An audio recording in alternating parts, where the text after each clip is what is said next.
कोई ऐसी फैकल्टीज जिन्होंने आपको स्पेसिफिकली मोटिवेट किया एंड उनके लेक्चर्स आपको थोड़े से ज्यादा मोटिवेटिंग एंड यूजफुल लगे? मैम उस फैकल्टी में तो मैम आप साक्षी मैम आप ही हो पहले, और दूसरा मैम आनंद सर। वो वो मतलब पढ़ाते टाइम बीच बीच में उनके कोट डालते थे, वो मोटिवेटेड कोट्स, और जो कोई बोर भी होता तो ऐसे मतलब सॉन्ग भी गा देते थे, वो अच्छा रहता था मैम पढ़ने के time. So, hi everyone. I am Dr. Sakshi Arora Hans, your midwifery faculty at Nursing Next Live.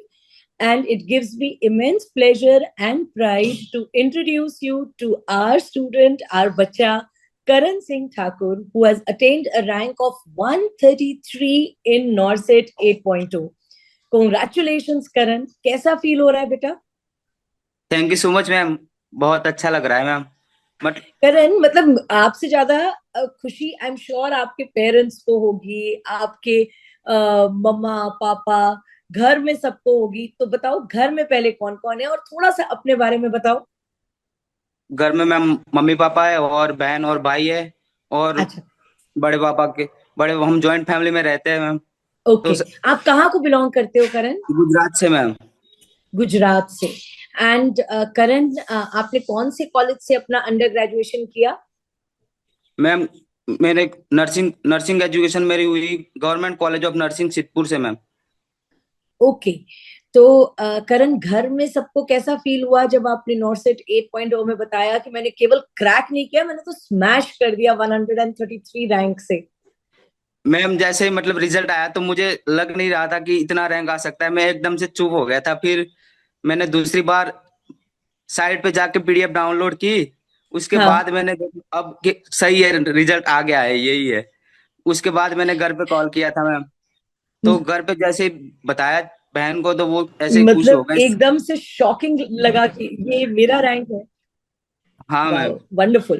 करण, बहुत अच्छा लग रहा है मुझे आपसे बात करके, इसलिए बिकॉज एक तरफ ना हमारे पास इतने मैसेजेस आते हैं, इतने negative messages with respect to 80s to 20 rule, है ना? एंड एक तरफ I have you sitting in front of me who is a live example कि जो चीज चेंज नहीं हो सकती लाइफ में उसके बारे में टेंशन क्यों लेना, एंड अपना काम करते रहो और एक ना एक दिन मंजिल जरूर हासिल होगी। सो करण, जब इतना सारा नॉइज था अबाउट 80-20 रूल, उस टाइम पे आपको क्या फीलिंग होती थी? एंड उस जो बाहर इतना शोर होता है, इतना नेगेटिव होता है, उसको आपने कैसे ओवरकम किया और आपको कैसे ये अंदर से मोटिवेशन मिला कि नहीं, 80-20 रूल है, कोई बात नहीं, मुझे तो पढ़ना ही पढ़ना है? मैम वो तो अपने को पता ही, हम उसको चेंज नहीं कर सकते मैम। तो हम्म। क्यों इसमें दिमाग और टाइम वेस्ट करना चाहिए? जो लोग कर रहे हैं उनको, उनके भी थैंक यू बोलना चाहूंगा, करना चाहिए कि वो रूल हटना चाहिए, पर हमें तो पढ़ना है, आखिरी जॉब तो लेनी है। Right, so very rightly set Karan ने कि जो इसके अगेंस्ट वॉइस उठा रहे हैं वो गलत नहीं उठा रहे हैं, है ना? लेकिन बेटा प्रॉब्लम ये है कि if you are not being heard तो उसमें अपना करियर अभी क्यों खराब कर रहे हो, है ना? जब एक बार, जैसे अब करण है, उसने अब सिलेक्शन ले लिया, अब करण कैन ज्वाइन दैट टीम जो 80-20 रूल के अगेंस्ट है। लेकिन अब इसी चीज के पीछे अगर हम अपना टाइम वेस्ट करते रहे, अपने अटेम्प्ट्स वेस्ट करते रहे, then that is of no use. So Karan, आपने नर्सिंग नेक्स्ट लाइफ को कब सब्सक्राइब किया और आपको कैसे पता चला नर्सिंग नेक्स्ट लाइफ के बारे में? मैम ये मेरे क्लासमेट ने सबने साथ में लिया था, जनवरी 2024 में प्लान सी प्लस सब्सक्राइब किया था हमने। ओके, जनवरी 24 में। और हाँ मैम। आप लोग को कैसे पता लगा था एनएनएल के बारे में? मैम ये सीनियर्स ने बताया था कि ये अच्छा प्लेटफॉर्म है, वो भी पहले एम्स में लगे हुए हैं, तो उन्होंने बताया था ma'am. Oh wow, so you got, usually जो हम करते हैं ना, सीनियर्स जूनियर्स को रिकमेंड करते हैं, जूनियर सीनियर को फॉलो करता है, ये ट्रेंड हमारी इंडस्ट्री में चलता आ रहा है। सो करण, जब आपने 2024 में नर्सिंग नेक्स्ट लाइफ को सब्सक्राइब किया, तो फिर आपने सबसे पहले कौन से वीडियोस देखे और कैसे अपनी प्रिपरेशन और अपनी जर्नी स्टार्ट करी टुवर्ड्स प्रिपेयरिंग फॉर नॉर्सेट? पहले मतलब मैंने 1 जनवरी को लिया था मैम सब्सक्रिप्शन। उसके बाद मैंने पहले ही लाइब्रेरी ज्वाइन कर ली थी मैम। अच्छा। लाइब्रेरी जाकर मैंने ओबीजीवाई के पहले ही वीडियो देखे थे, क्योंकि वो पहले ही फोर्थ ईयर में पढ़ा हुआ था, तो ओबीजीवाई का पहले ही स्टार्ट किया था मैंने, और उसके साथ साथ नोट्स बनाता था मैं। अच्छा, तो जो आप वीडियो में देखते थे उसके खुद के नोट्स बनाते थे? हाँ मैम। उसमें टाइम तो बहुत ज्यादा लगता है करण। हाँ मैम टाइम लगता है, पर मैं साथ में ही बनाता था थोड़ा, वो साथ में ही लिख लेता था, एंड तो that is the time right इतना ही। स्ट्रैटेजी। थोड़ा टाइम जरूर लगेगा लेकिन रिटेंशन बहुत अच्छा होगा। अपने हाँ हैंड मैम। रिटन नोट्स हमेशा याद रहते हैं। सो आपको कभी ऐसा नहीं लगा कि मैंने बहुत टाइम लगाया नोट्स बनाने में, इस टाइम को मैं बचा सकता था, या आपको लगा कि नहीं नोट्स बना के मैंने सही किया? नहीं मैम, नोट्स बना के मैंने सही किया इस बार, जो मैंने ये जॉब के साथ मैंने प्रिपरेशन की, तो वो नोट्स से ही पढ़े मैंने सर, तो तो इस वो टाइम नोट्स मेरे आपने तब जॉब बनाने में ज्वाइन काम कर ली होंगे। थी? मैम ये 8 के लिए, वो 8 के पहले मैंने जॉब ज्वाइन कर ली थी, 3 महीने हो गए यहाँ पर। अच्छा, तो करण हम ना स्टार्टिंग से, जैसे हमने आपने बताया कि आपने 2024 में लिया, 2024 में हाँ लेने मैम। के बाद आपने प्रिपरेशन स्टार्ट करी, राइट? तो यस मैम। 2024 के बाद सबसे पहला नॉर्सेट कौन सा आया? मैम जब मैंने सब्सक्रिप्शन लिया था, तो तब तक तो मेरा रजिस्ट्रेशन नहीं हुआ था, तो 6 में मैंने ऐसे ही दिया था, तो प्री में मैं 100 के 100 क्वेश्चन करके आ गया, क्योंकि ऐसे भी रजिस्ट्रेशन नहीं हुआ, तो उसमें रह गया था मैम थोड़े पॉइंट से। ओके, तो फिर 6 में फिर ये 7 आया। फिर ये ESIC का भी दिया था, उसमें भी मैं क्वालिफाइड हूँ मैम, और 7, फिर 7 आया। हाँ, तो 7 में आपका 7 में कैसा रहा? मेरी 219 रैंक आई थी। 219 रैंक आई थी 7 में, वंडरफुल। क्या? तो कहाँ मिला था करण फिर 7 में, नॉर्सेट 7 में? नहीं, 68 में मैम, अभी मैं ऋषिकेश में वर्किंग हूँ मैम। ओ, तो ऋषिकेश में वर्क करते करते आपने फिर से नॉर्सेट 8 दिया? Yes ma'am. तो वो क्यों किया आपने, मतलब you wanted a better college? Yes ma'am, मतलब होम स्टेट तो चाहिए ना मैम, यहाँ पे इतना दूर रहता, मतलब ट्रेन में 24 घंटे लग जाते आने में, हाँ, और घर वाले भी बोलते कि पास आ जाओ कोई भी। वंडरफुल। तो ये बताओ मुझे कि नॉर्सेट 7 जब आपने दिया, तो आपने सारे वीडियोस उससे पहले देख लिए थे और सारे नोट्स बना लिए थे नॉर्सेट 7 से पहले? हाँ मैम, मेजर सब्जेक्ट के सारे बना लिए थे, और माइनर सब्जेक्ट मैंने वीडियो देखे थे, और वो फिर बुक से पढ़ लिया था, मतलब जो NNL की नोट्स आती है उस नोट से पढ़ लिया था मैम।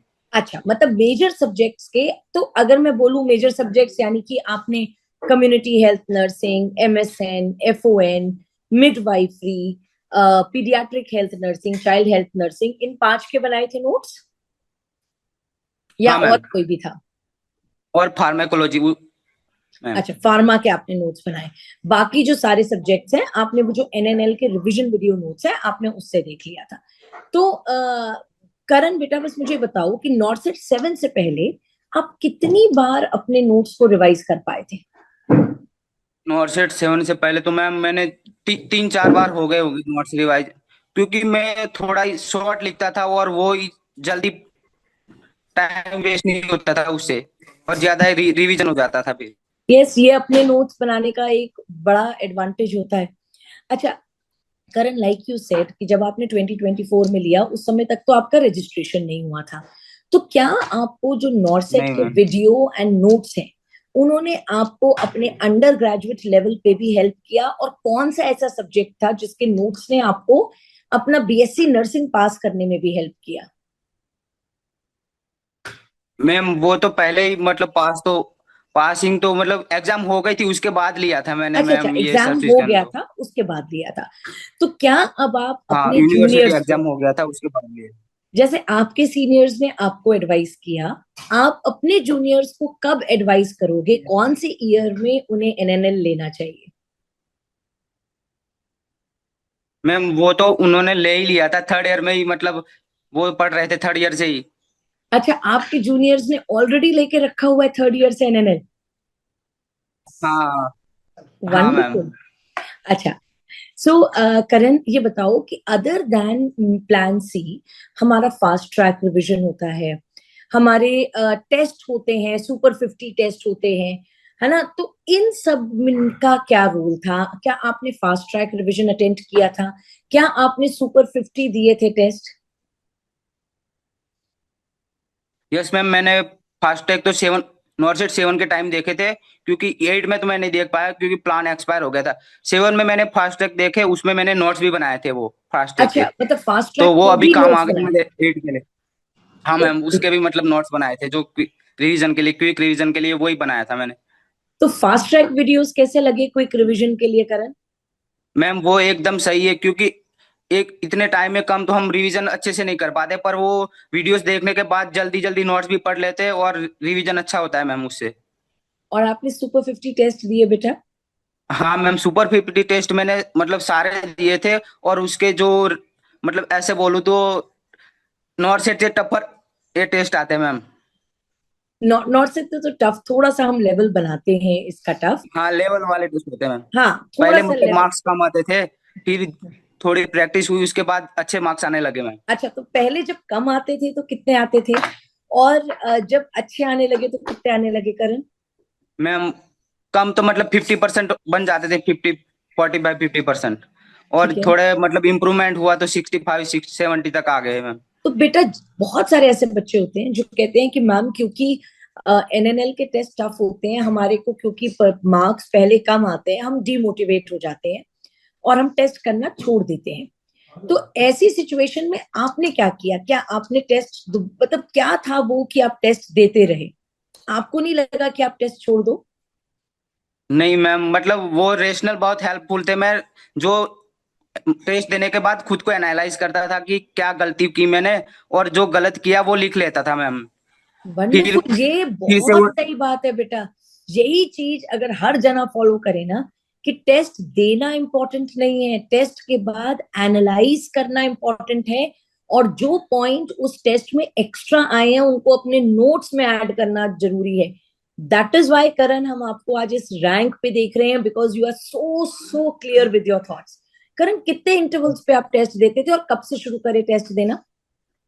टेस्ट देना जब मैंने मतलब नॉर्सिट 7 के लिए, तो मैम हर रोज मतलब वीकली एक दे देता था मैम वो, ठीक है। एनएन सेट वाला। और एमसीक्यू प्रैक्टिस तो टॉपिक वाइज चलती थी मैम, वो जो एनएनएल में आती है वो टॉपिक वाइज जो एमसीक्यू होते हैं वो तो मैं हर रोज करता था मैम। तो लगभग कितने एमसीक्यूज आपने डेली प्रैक्टिस करे होंगे? मतलब जो मैं पढ़ता था दिन में, जो नोट्स बनाता था, वो उस टॉपिक मैंने आज पढ़ लिए, वो रात को घर जाके मैं एमसीक्यू प्रैक्टिस कर लेता था मैम। अच्छा, मतलब सुबह लाइब्रेरी में बैठ के टॉपिक पढ़ लिया, उसके नोट्स बना लिए, रात में हाँ एमसीक्यू प्रैक्टिस कर ली। Very good. करण, बहुत सारे ऐसे बच्चे होते हैं जो ये कहते हैं कि हम जैसे जैसे सब्जेक्ट आगे जाते हैं, हम पीछे का सब्जेक्ट भूल जाते हैं, है ना? तो उसके लिए हाँ आपने मैम। कुछ अलग सा किया था, या आपने जब एक राउंड कंप्लीट हुआ तो फिर सेकेंड राउंड किया, या बीच बीच में आप उन टॉपिक, उन सब्जेक्ट्स को भी पढ़ते रहते थे?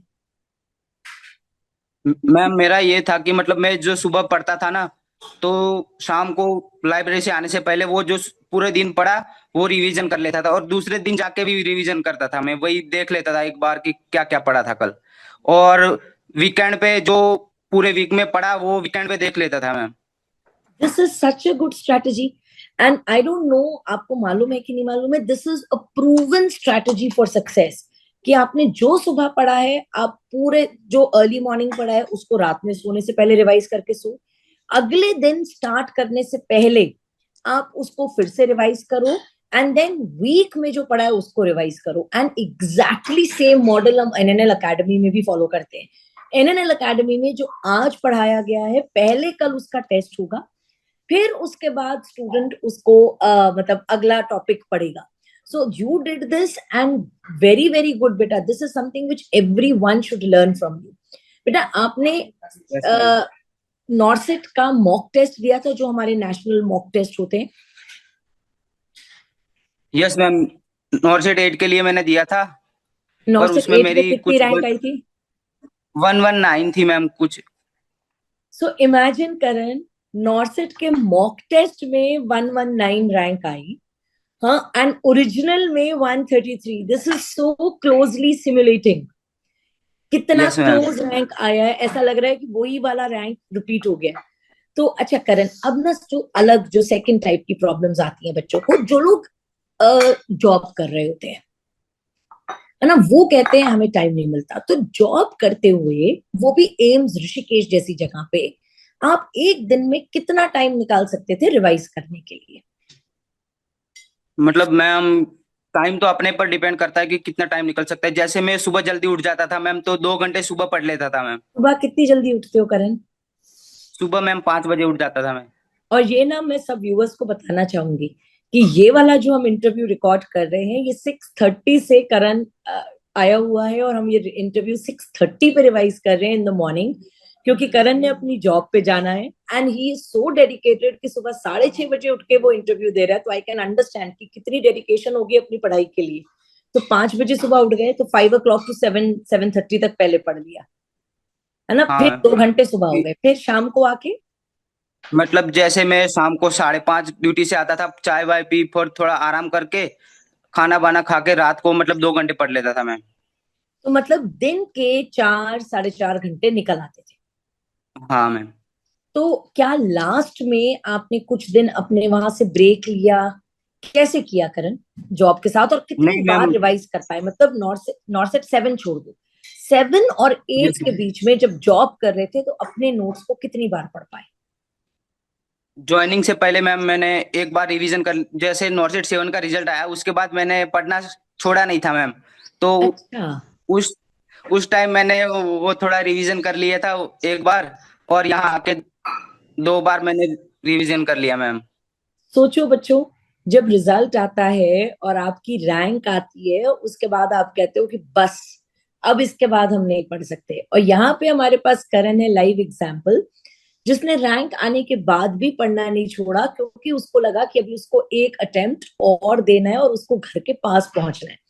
अच्छा करण, तो जब आप ये वाले जो 6 मंथ्स थे 7 और 8 के बीच में, इस 7 और 8 के बीच में आपने, जैसे आप कह रहे हो कि मैंने 2 बार दोबारा से नोट्स पढ़ लिए, एमसीक्यूज कैसे करे, दोबारा करे कि नहीं करे?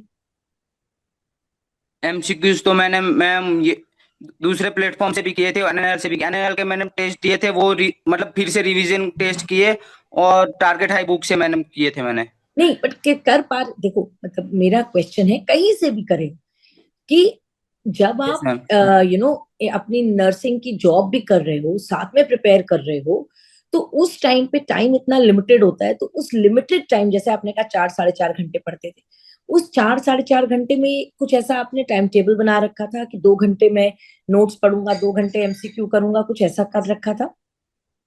हाँ मैम, मतलब सुबह में टेस्ट देता था और रात को नोट्स रिवीजन करता था मैम। अच्छा, सुबह डेली उठ के टेस्ट देते थे? हाँ मैम, मतलब वीक में 3-4 टेस्ट देते थे ma'am. Wow, that is commendable. Week में 3 4 टेस्ट देना एंड रात में रिवाइज करना, एक्सेलेंट। अच्छा, और करण, इस बीच में आपने, जैसे आप कह रहे हो कि वीक में आप 3 4 टेस्ट दे ही देते थे, इस बीच में आपने फिर से नॉर्सेट मॉक टेस्ट दिया? अच्छा, ये वाला आपने 8 का ही मॉक टेस्ट दिया था जो आपने मुझे बताया।